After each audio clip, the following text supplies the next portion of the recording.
ইরানের সাথে চলমান যুদ্ধ পরিস্থিতি আরও দীর্ঘায়িত হওয়ার স্পষ্ট ইঙ্গিত দিয়েছে ইসরায়েল। দেশটির সংবাদ মাধ্যম রেডিও 103 FM-কে দেয়া এক সাক্ষাৎকারে ইসরায়েলের সংস্কৃতি ও ক্রীড়া বিষয়ক মন্ত্রী মিকি জোহার জানান, সংঘাতের বর্তমান গতি প্রকৃতি বলছে এই যুদ্ধ আরও বেশ কয়েক সপ্তাহ স্থায়ী হবে।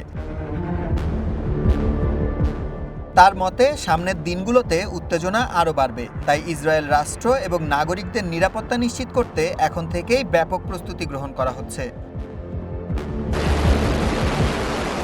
এদিকে লোহিত সাগরে আমেরিকার বিমানবাহী রণতরী USS জেরাল্ড ফোর্ডকে কেন্দ্র করে সংঘাতের নতুন সমীকরণ তৈরি হয়েছে।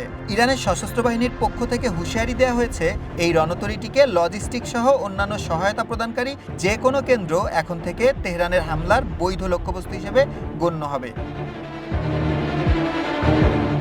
এই যুদ্ধে আমেরিকা ও ইসরায়েলের বাইরে তৃতীয় কোনো দেশের সম্পৃক্ততা নিয়েও কঠোর অবস্থান নিয়েছে তেহরান। ইরান স্পষ্ট জানিয়েছে, প্রত্যক্ষ বা পরোক্ষভাবে অন্য যে কোনো দেশ এই সংঘাতের অংশ হলে তাদেরও চরম পরিণতির মুখোমুখি হতে হবে। এমন পরিস্থিতির মধ্যেই ইরানে আরও গভীর ও জোরালো অভিযানের কথা জানিয়েছে ইসরায়েলি সেনাবাহিনী। আমাদের কাছে সুশৃঙ্খল এবং সুপরিকল্পিত যুদ্ধ কৌশল রয়েছে।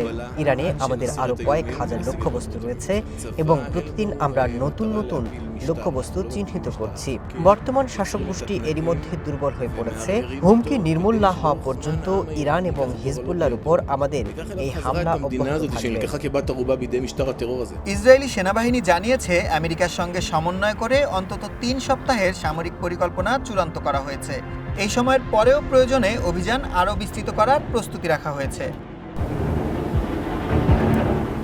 সুলাইমান সবুজ, ওয়ান ইন্টারন্যাশনাল ডেস্ক।